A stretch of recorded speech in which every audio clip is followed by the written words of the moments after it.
दीप्तारं कर्मभूभृतां ज्ञातारं विश्वतत्त्वानां वन्दे तद्गुणलब्धये वन्दे तद्गुणलब्धये वन्दे तद्गुणलब्धये।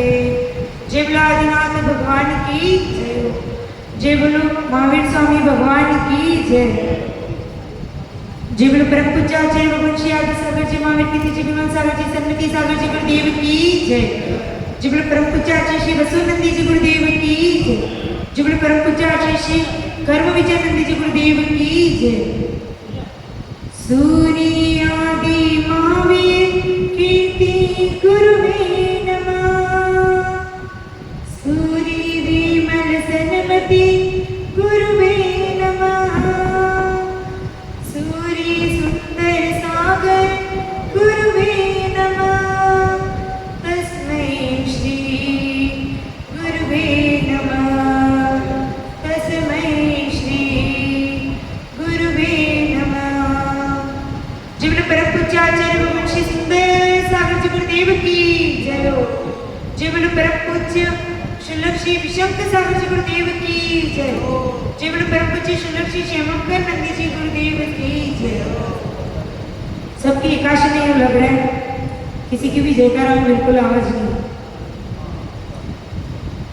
धर्म प्रेमी बंधुओं, आज उत्तम सत्य धर्म का दिन।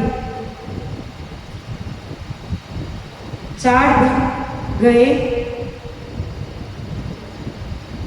क्रोध, मान, माया और लोभ 4 कषाय छूटने के बाद ही अपने जीवन में उत्तम सत्य धर्म अवतरित होगा। आचार्य भगवान उमा स्वामी महाराज ने तत्वा सूत्रों में सत्य धर्म की भावना बतलाते हुए कहते हैं कि क्रोध, लोभ, विरुद्ध, हास्य, प्रत्याख्यानानुविचि भाषण च पंच, ये सत्य व्रत की 5 भावनाएं।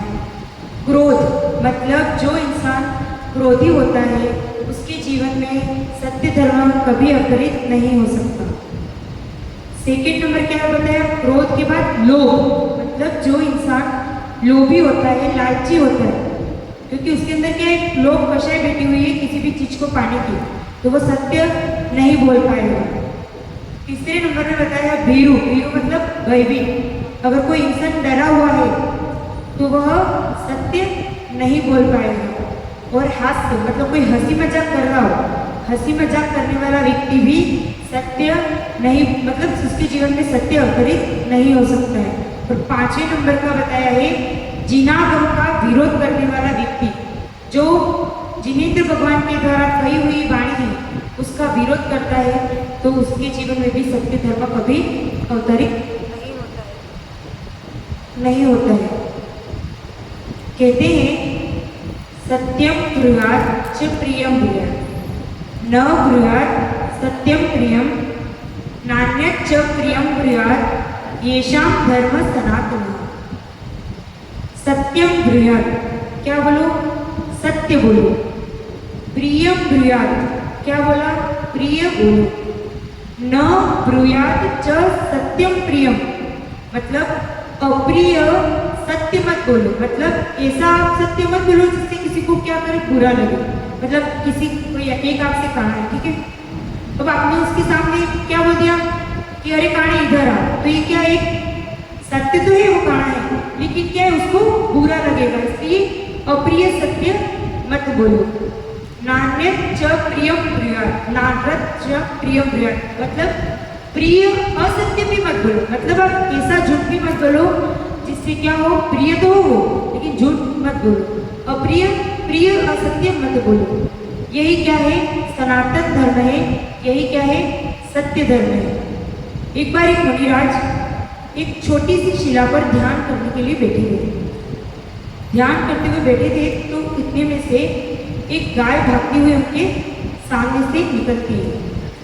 तो उस गाय भागती हुई जा रही थी, उनके पीछे पीछे एक व्यक्ति वो हाथ में शस्त्र लिए हुए पीछे पीछे भाग रहा था। अब वो मुनिराज को आकर के पूछता है कि मुनिराज आपने किसी गाय को यहाँ से भागते हुए देखा है क्या? जब मुनिराज ने उसके हाथ में शस्त्र देखा तो मुनिराज को उसका अभिप्राय पता चल गया कि यह गाय को मारने के लिए आया है। इससे अगर मैं सत्य बोलूँगा तो एक निरपराध प्राणी की हिंसा हो जाएगी, और अगर मैं झूठ बोलूँगा तो सत्य महाव्रत में मेरे दोष लग जाएगा। तो मुनि ने उपाय सोचा। वो जिस स्थान पर बैठे थे उस स्थान से वो एक कदम आगे आ गए और फिर ये बताया कि मैंने तो इस स्थान से बैठे हुए तो किसी भी गाय को जाते हुए नहीं देखा है। तो देखो, उन्होंने स्थान बदल करके बात की। उन्होंने ये कहा कि मैं इन्हें इस स्थान से तो नहीं देखा है। तो इससे उनका क्या हो गया? सत्य महाव्रत के दोष भी नहीं लगा और उस एक निरपराध प्राणी की जान भी बच गई। मतलब सत्य, देखो उन्होंने अपने दोनों चीजें, ऐसा भी झूठ नहीं बोला। अगर वो सत्य कह रहे थे तो उस गाय की हिंसा हो जाती, और झूठ तो वो बोल नहीं सकते मुनिराज थे। इसलिए सत्य को हमेशा अपने जीवन में क्या करना चाहिए? अंगीकार करना चाहिए। हम पर्युषण पर्व में 10 दिन सत्य धर्म का रोज अर्घ चढ़ाते हैं। क्या आता है सत्य धर्म के अर्घ में? कठिन वचन मत बोल, नारू झूठ साच जवार बोल, सत्यवादी जग में सुखी।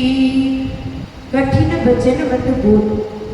हे भव्य प्राणी, अपने जीवन में कभी भी कठिन वचनों को मत बोलो। मन से, वचन से और काय से, तीनों तरह से कठिनता को कम करना है। यही उत्तम सत्य धर्म कहता है। पर निंदा, किसी दूसरे की निंदा भी मत करो, और पर निंदा करो झूठ तज, झूठ को छोड़कर साच जवाहर हो, मतलब सत्य बोलो। सत्य धर्म का कहते ना, पता ना, सत्य धर्म में, सत्य धर्म की एक कहानी आती है कि एक सत्य व्यक्ति था। अगर कोई जीवन में अपने सत्य धर्म को पालन करता है तो उसका जीवन कितना परिवर्तित हो जाता है। इस संबंध में एक कथा है। एक सत्य व्यक्ति था, सत्य व्यसन करता था। तो वो एक बार किसी जंगल में किसी लड़की को खींच करके ले जा रहा था। वहाँ एक साधु तपस्या कर रहे हुए बैठे हुए थे ध्यान में। उन्होंने लड़की के चीखने की आवाज़ सुनी तो साधु महात्मा ने चिल्लाया कि कौन है वहाँ पर, कौन है? तो वो जो सत्यव्यसनी व्यक्ति था वो डर के मारे उस लड़की को छोड़ करके उन साधु महात्मा के पास पहुँच जाता है। अब साधु कहते हैं कि तुम क्या कर रहे थे, तुम कौन सा पाप कर रहे थे? तो साधु उस व्यक्ति ने कहा कि मतलब वो तो डर गया था। तो साधु ने कहा कि तुम कौन सा पाप कर रहे थे? अब वो डर के मारे कुछ बोल नहीं पाया। साधु ने फिर से पूछा कि तुम जो पाप कर रहे थे क्या इसका फल तुम कौन भोगेगा? उसने कहा इसका फल तो मुझे स्वयं ही भोगना पड़ेगा। तो उसने उसका फल उसको स्वयं ही भोगना पड़ेगा। ऐसा कहते हुए वो सत्यव्यसनी व्यक्ति कहता है कि साधु महात्मा मैं अपना कल्याण करना चाहता हूँ। तो साधु ने कहा कि 5 पाप होते हैं, हिंसा, झूठ, चोरी, कुशील और परिग्रह। इन 5 पापों में से आप कौन से पाप का त्याग कर सकते हो? तो उसने कहा मैं तो हिंसा के बिना तो रह ही नहीं सकता, हिंसा को मैं छोड़ नहीं सकता। मैं शिकार करने जाता हूँ तो मैं चोरी को भी नहीं छोड़ सकता। कुशील को भी मैं नहीं छोड़ सकता, और परिग्रह के बिना तो ये सब काम होने वाला ही नहीं है। तो उसने ये कहा कि मैं सिर्फ झूठ बोलना छोड़ दूंगा, मैं झूठ नहीं बोलूँगा। अब एक बार वो चोरी करने के लिए जाता है, तो मतलब रास्ते में जा रहा था तो किसी व्यक्ति ने पूछा आप कहाँ जा रहे हो? अब कोई इंसान गलत काम करता है तो क्या वो सामने से कहता है कि मैं चोरी करने जा रहा हूँ? तो वो उसने क्या किया, उस टाइम झूठ नहीं बोला और कुछ कहा भी नहीं, चुपचाप निकल गया। तो उस दिन उसने चोरी करने भी नहीं गया, वेश्याभंगार आदि जो सत्य व्यसन है कहीं पे भी नहीं गया। धीरे धीरे क्या हुआ, उसके जीवन में परिवर्तन होने लगा। मतलब उसके जीवन में इतना परिवर्तन हुआ कि समाज के सारे लोग उसे चाहने लगे। तो फिर वह महात्मा के पास जाता है और कहता है कि महात्मा मैंने सिर्फ एक झूठ को बोलने का त्याग किया था तो मेरा जीवन आज ऐसा परिवर्तित हो गया कि मैंने सत्य व्यसनों को ही छोड़ दिया। मतलब एक झूठ नहीं बोलने से अपने जीवन में कितना परिवर्तन होता है। वो एक सॉन्ग आता ना, झूठ बोले कौवा काटे ऐसी पापों से डरियो, झूठ बोले कौवा काटे ऐसी पापों से डरियो, ये पाप नरक ले जाएगा तुम देखते रहियो, ये पाप नरक ले जाएगा तुम देखते रहियो। इसलिए ये पाप नरक में ले जाएगा। राजा वसु अपने जिन धर्म में राजा वसु जो धर्म का राजा था, लेकिन झूठ बोलने के कारण वो कहाँ गया? नरक में गया। इसलिए झूठ तो कभी नहीं बोलना चाहिए। एक इंग्लिश में लाइन आती है कि without truth everyone religion is false, without truth everyone religion is false. मतलब कोई भी धर्म, जिस धर्म में बिना सत्य के बिना, तो सारे धर्म कैसे हैं? झूठे हैं, मिथ्या हैं। अगर जिस धर्म में सत्य नहीं है, जिस धर्म में सत्य नहीं है, तो सारे धर्म उसके सामने क्या है? झूठा है। जैसे अपना जैन धर्म कैसा है? सत्य है ना। तो बहुत से धर्म, जिस धर्म में सत्यवादिता नहीं है, वो धर्म झूठा है। सत्य हितकर है, सत्य आत्मा का हित करने वाला है। सत्य एक बार एक पिता ने अपने बच्चे से कहा कि बेटा झूठ कभी मत बोलना, झूठ बोलना तो पाप है। अब थोड़ी ही देर में सामने से कोई एक अंकल आ रहे थे, तो उसके पिता ने उस बेटे से कहा कि ये अंकल के अगर इधर से आ रहे हैं और पूछे कि पापा कहाँ हैं, तो आप बोल देना पापा तो बाहर गए हैं। अब वो बच्चा कहता अभी तो आप पापा बोल रहे थे कि झूठ बोलना तो पाप है, और अभी आगे मुझसे झूठ बोलवा रहे हो। तो पिताजी कहते हैं ज़्यादा जबान मत लड़ा, तेरे को जितना बोला उतना कर। तो वो अंकल जी आते हैं, उस बेटे से पूछते हैं कि तेरे पापा कहाँ गए। वो बच्चा कह देता है कि पापा तो अभी थोड़ी देर के लिए बाहर गए। तो अंकल ने अंकल ने पूछा कि बेटा कब तक आएंगे। तो उन्होंने तो सिर्फ उसके बच्चे को, उसके पिता ने सिर्फ यही कहा था कि सिर्फ इतना बता देना कि वो बाहर गए। तो वो बच्चा कहता है कि आप अंकल जी इधर बैठो थोड़ी देर के लिए, मैं पूछ करके आता हूँ पापा से कि आप कितनी देर में आओगे। तो अब अगर अपन झूठ बोलते हैं तो ये झूठ अपने को, मतलब अब उसमें सत्य अपना छिप ही जाएगा। सत्य तो बाहर निकल ही आएगा, कितना भी झूठ बोलो आप, सत्य तो बाहर निकल ही आएगा। कहते हैं एक सोमाता हो, सत्य ही धर्म है, सत्य ही जीन है, जिन ही धर्म सत्यम जिनम जिन्वरम, सत्यम जिनम जिन्वरम। मतलब सत्य ही धर्म है। एक सम्राट ने अपने नगर में घोषणा कर दी थी कि अगर जो कोई भी यहाँ पर माल बेचने आएगा, और अगर कोई माल नहीं खरीद सकता है तो उसका माल अगर नहीं बिकता हो तो मैं खरीद लूँगा। अब कोई व्यक्ति शनि महाराज की मूर्ति लेकर के आया, शनि महाराज की मूर्ति।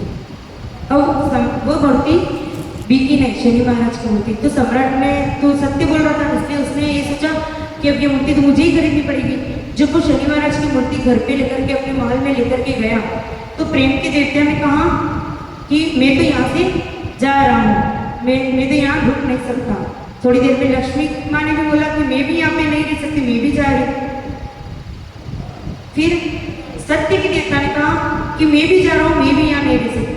तो वो सम्राट कहता है कि जिस सत्य धर्म के लिए मैं शनि महाराज की मूर्ति को लेकर के आया हूँ, जिस सत्य वचन के कारण मैं शनि महाराज की मूर्ति को लेकर आया हूँ, आप सत्य के देवता आप ही जाने की बात कर रहे हो, तो फिर क्या होगा। तो फिर वो प्रेम के देवता और लक्ष्मी के देवता दोनों आते हैं। मतलब कहने का मतलब ये है कि जहाँ सत्य होता है वहाँ पर ही प्रेम और लक्ष्मी का वास होता है। जहाँ सत्य है वहीं परमात्मा निवास करता है। साच बराबर तप है और झूठ बराबर पाप। साच बराबर तप है और झूठ बराबर पाप। इस संसार में जितने भी झगड़े होते हैं किसके कारण से होते हैं? अपनी जीवा के कारण से होते हैं। संसार में जितने भी आप जब, क्योंकि हमारी जीवा ऐसी है तो 1.5 इंच की, लेकिन जब बाहर निकलती है ना, कुछ ऐसे वर्ड बोल देती है जिससे तलवारें खिंच जाती हैं। आप एक गोली अगर किसी को मारोगे तो वो एक चुप भी जाएगी, लेकिन अगर गोली का घाव है ना, वो कभी भी जन्मों जन्म तक बना रहता है। गोली किसी एक इंसान को मार सकती है, लेकिन गोली हजारों का घात कर सकती है। ये जो भगवान ने हमको वाणी दी है, ये वाणी एक ऐसी चीज है जो लाखों को जोड़ भी सकती है, और इसी वाणी से हम लाखों रिश्ते तोड़ भी देते हैं। इसी जीवा से हम अमृत भी उगल सकते हैं, और इसी जीवा से हम जहर भी उगल सकते हैं। इसलिए आचार्य भगवान कहते हैं कि हमेशा अपनी वाणी पर क्या करो, संयम रखा करो। कुछ भी बोलने से पहले विचार करके बोलो। यदि विचार करके नहीं बोलोगे तो बहुत सारा फिर बाद में आपके पुनर्विचार आपको करना पड़ेगा। और यदि आप विचार करके बोलते हो तो तुम्हें फिर सत्य धर्म तुम्हारे जीवन में अवतरित हो जाएगा। वाणी पर संयम रखना बहुत जरूरी है।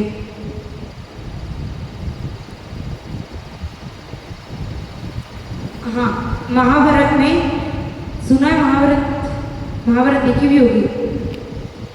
महाभारत में द्रौपदी ने मुख से सिर्फ 2 शब्द ही निकाले थे कि अंधे के पुत्र अंधे होते हैं, तो पूरी महाभारत खड़ी हो गई। उन्होंने सिर्फ ये कहा था कि अंधे के पुत्र कैसे होते हैं, अंधे होते हैं। और दुर्योधन कौन था? उसका देवर था, द्रौपदी का देवर था दुर्योधन। वो तो देवर और भाभी में तो मजाक चलता है, तो उस मजाक के चक्कर में ही दुर्योधन ने ऐसा अन्याय कर दिया कि इस द्रौपदी का क्या कर दिया, चीर हरण करने की नौबत ला दी, वो भी भरी सभा में। मतलब उस द्रौपदी के सिर्फ थोड़े से कठिन वचन ने, उन्होंने सिर्फ मजाक की थी, लेकिन मजाक में भी किसी को कठिन वचन मत बोलो। इस द्रौपदी के थोड़े से कठिन वचन ने भरी सभा में चीर हरण की नौबत ला दी। महाभारत का युद्ध किसी और का नहीं है, सिर्फ बातों का युद्ध है। वहां पर द्रौपदी ये की थी कि चीर हरण करने, मतलब मुझे नग्न होने को क्यों कहा। तो जब दुर्योधन ने उनको कहा कि अंधे के पुत्र अंधे होते हैं, तो फिर अंधों के सामने तो नग्न होने में आपको क्या दिक्कत आएगी? क्यों आपने तो बोला ना अंधे के पुत्र अंधे होते हैं, तो मैं अंधा हूँ तो मेरे सामने नग्न होने में आपको क्या शर्म है? मतलब सिर्फ द्रौपदी को इतना कहने के बाद ये पूरी महाभारत खड़ी हो गई। द्रौपदी ने ये कहा कि मेरे को क्यों नग्न होने को कहा, दुर्योधन ने कहा कि मेरे को क्यों अंधा कहा। मतलब इसी ये बातों का ही झगड़ा है। संसार में भी जितने भी झगड़े होते हैं वो सब किसे होते हैं? बातों का ही झगड़ा है। एक छोटी सी कथा है, मतलब मैंने कहीं पढ़ी थी कि किस तलाक का कोई केस था। अब तलाक का केस था, शादी के जस्ट दूसरे दिन बाद तलाक।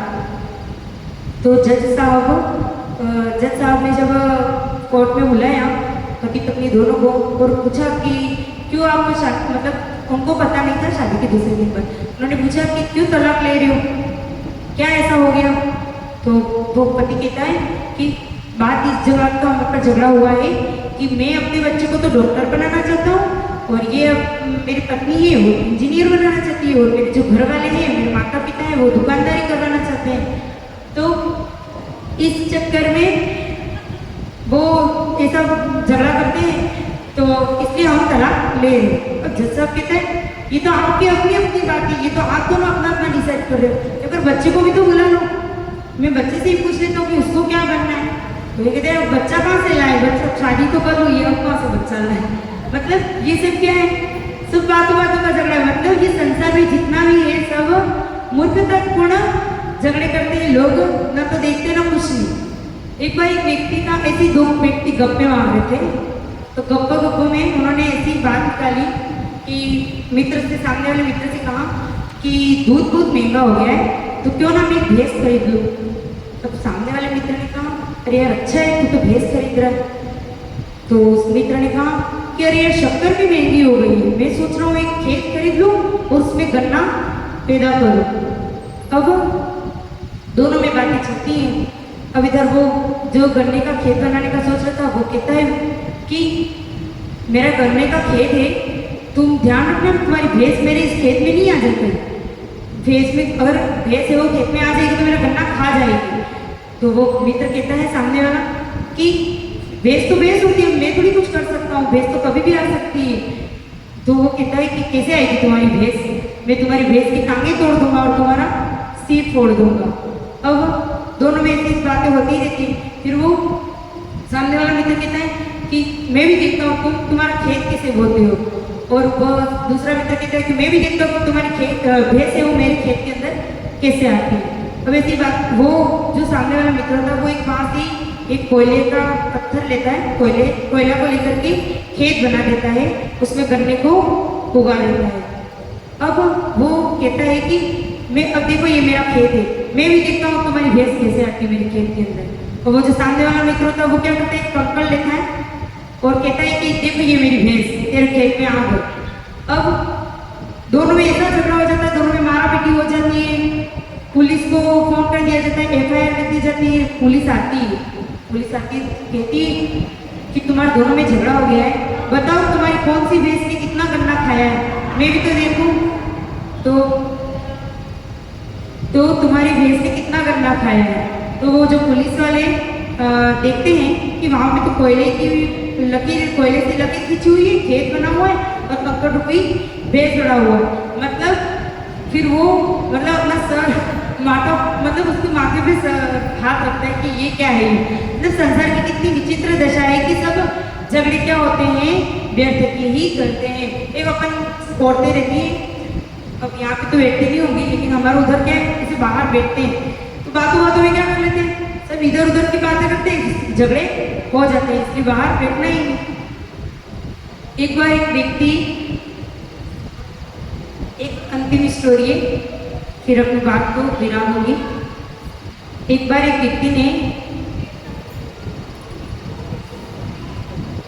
एक बार एक व्यक्ति ने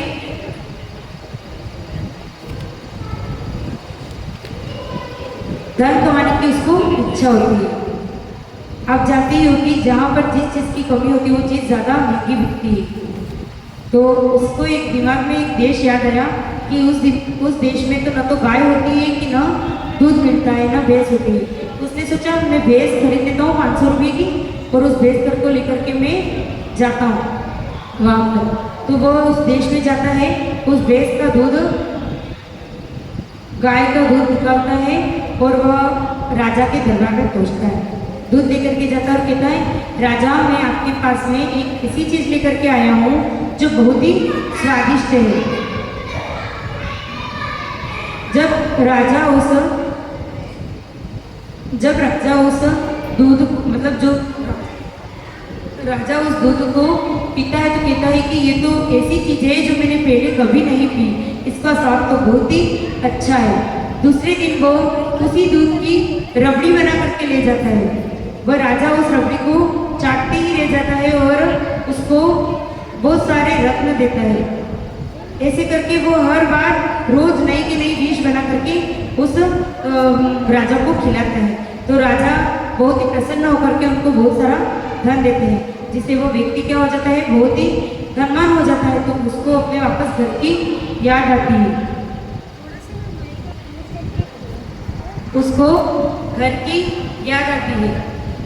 तो घर, इसलिए वो राजा ये कहता है कि तुमको घर की याद आ रही है तो कोई नहीं, चले जाओ, लेकिन आप जो यहाँ पर पेड़ लेकर के आए हो, इस पेड़ मतलब वो अनजान देश जहाँ गाय को समझते तो थे नहीं गाय है कि क्या है। तो उन्होंने कहा कि आप जिस पेड़ को ले करके आए थे उस पेड़ को यहीं पर रहने देना, आप भले ही जाना चाहो तो जा सकते हो। अब वो सोचता है कि गाय तो 500 रुपये में फिर से खरीद लूँगा अपने देश जाकर के, राजा ने तो मुझे इतना सारा धन दिया है तो मैं इस गाय को यहीं छोड़ करके चला जाता हूँ। राजा अपने मंत्रियों को आदेश देता है कि ये मेरे पास एक अमूल्य पेड़ आया हुआ है, तो ये जब भी कुछ दे तो आप इसे सोने चांदी की थाल में भर करके ले आना। अब सारे मंत्री पूरी रात वहाँ उस पेड़ नहीं था ना, गाय थी, पूरी रात उस गाय के नीचे खड़े रहे। तो गाय ने कुछ दिया नहीं। सुबह जैसे ही उठी वो अपनी पूंछ ऊंची करके बहुत सारा थाली में दे देती है। तो जब वो राजा के सामने ले जाती है तो राजा उसको जैसे ही कहता है कि आज तो गरम गरम इसमें भाप भी निकल रही है, इसका कलर भी ग्रीन ग्रीन है, ऐसा क्यों है ये तो बहुत नई डिश है लगता है। जैसे ही वो चखता है तो कहता है ये थू ये क्या है, क्यों पेड़ कड़वे फल भी देते हैं क्या? वो कहता है कि तुम इस पे कड़वे फल कैसे आ गए? तुम फिर से जाओ और कोई और चीज़ देगा तब लेकर के आना। अब वो गाय अब की बार बिना दूध वाली चाय मूत्र, वो मूत्र है वो थाली में लेकर के राजा के सामने ले आते हैं। अब राजा उस मूत्र को पी करके कहता है ये क्या है, ये तो मतलब उसको थू थू करता है, ये क्या चीज़ है, मतलब उस मेरे को उस व्यक्ति ने धोखा दिया, उस व्यक्ति ने मेरे को धोखा दिया है, मतलब ऐसी क्या चीज़ लेकर के क्यों, जब तक वो था तब तक तो मेरे को अच्छा मीठा मीठा लग रहा था, अब ये कड़वे फल कैसे ले आ रहा है इसमें, उसने धोखा दिया, उस इंसान को ढूंढ करके लाओ मेरे सामने। तो वो अपने कोपालों को सारों को भेजता है और वो उस व्यक्ति को ढूंढ करके लाते हैं। तो वो व्यक्ति कहता है मैं, अब वो जब सब जाते हैं पूछते हैं कि आपने मेरे राजा को धोखा दिया, राजा को धोखा देने का क्या परिणाम होता है ये आपको पता है? तो राजा है वो राजा को धोखा देने का परिणाम क्या होता है ये उसको पता नहीं था। अब उस व्यक्ति कहता है कि आज तो 10 लक्षण धर्म है, उत्तम सत्य धर्म का दिन है, मैं झूठ नहीं बोल रहा हूँ, मैंने आपको वही चीज़ दी है जो मैंने पहले सही चीज़ ही दी है। और वो जाता है लाओ मैं भी देखता हूँ कि कौन सी मैं खुद निकाल करके देता हूँ आपको। तो वो खुद गाय का दूध दूहता है और उसको गर्म करके उसकी रबड़ी बनाता है और उसको खिलाता है। तो वो समझ जाते हैं कि ये तो वही चीज़ है। फिर वो कहता है कि अगर आप पुरुषार्थ नहीं करोगे तो बिना पुरुषार्थ के तो कोई भी चीज़ आपको मूत्र ही मिलने वाला है, बिना पुरुषार्थ के आप सीधा जा करके वहाँ पर खड़े हो जाओगे थोड़ी कुछ मिलेगा। मैं कहते ना तप करी जो कर्म की पावे, मतलब जो तप करता है वही कर्म को नष्ट करता है। उन्होंने भी परिश्रम करके दूध को दूहा, उसको गर्म किया, उसकी रबड़ी बनाई। इसलिए हमेशा पुरुषार्थ को करना चाहिए, सत्य धर्म को अपने जीवन में अंगीकार करना चाहिए। आज का दिन कठिन वचनों को अपने हृदय में से निकालने का, सत्य धर्म को अपने जीवन में आधारित करने का दिन है। ओम नमः सिद्धिभ्यो जय बोलो परम पूज्य आचार्य भगवान श्री सुंदर सागर जी गुरुदेव की जय।